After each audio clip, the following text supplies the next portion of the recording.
there's several things that happen. Yeah, any funny story you want to tell us anymore? Like among this 30-some years and this So many. So many. Tell us crazy. I remember when Bernstein came back to conduct, and I was there at that point, of course, as the concertmaster.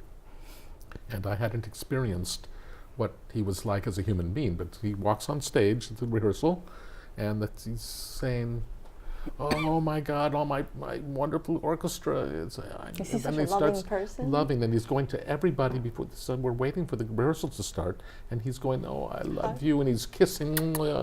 "Oh, how are you?" And "Oh, so Joseph, it's so nice to see you." And 25 minutes, and he's still kissing people, and we're waiting for the rehearsal to start.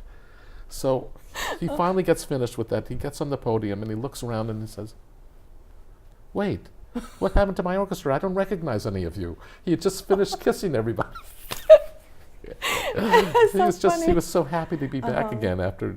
How old was he then? Like he was in his 50? late 60s. Okay. Yeah. Oh, that's his typical. Like I mean, he's actually, he didn't live into loving. his 70s. He was a young man when he died, in his early 70s. That's a pity, right? Yeah, it's such a pity.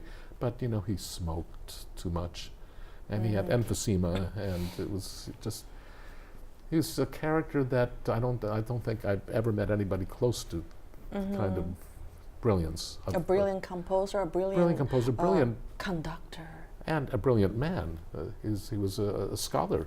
If you've ever seen his Norton lectures, at Harvard, wow. And just to watch his children's concerts that he did, the broadcasts in the 60s, the 50s and the 60s, they're brilliant. Because of that, and he inspired the next inspired generations to there's have more nobody musicians. There's nobody to replace this guy.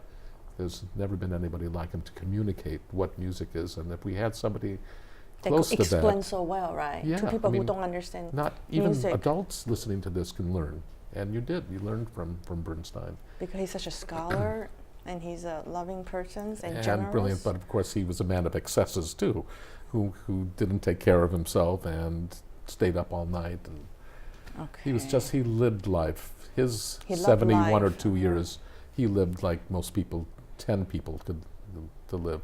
And maybe that's what it's all about is, living every minute and doing Get the best that out much. of it. Yeah, I mean, you find this with great composers. Look at Schubert, 31 years old. And Mozart. And Mozart, 36 years old. Yeah. Look how much they produced. The genius. What you can get done without a computer and your iPhone. Can you imagine? Speaking of if iPhone, you could just put those today, away, we could be exactly. so productive. But it's not to be, I think. Is it? Even You ever said it to your students? I get separation anxiety from my iPhone as well. What do you have, i6 now? No, I'm waiting for the 6 to come out. When it release, I'm it's going to be gonna the first one crazy. to order it. I'm an addict, I admit But it. since you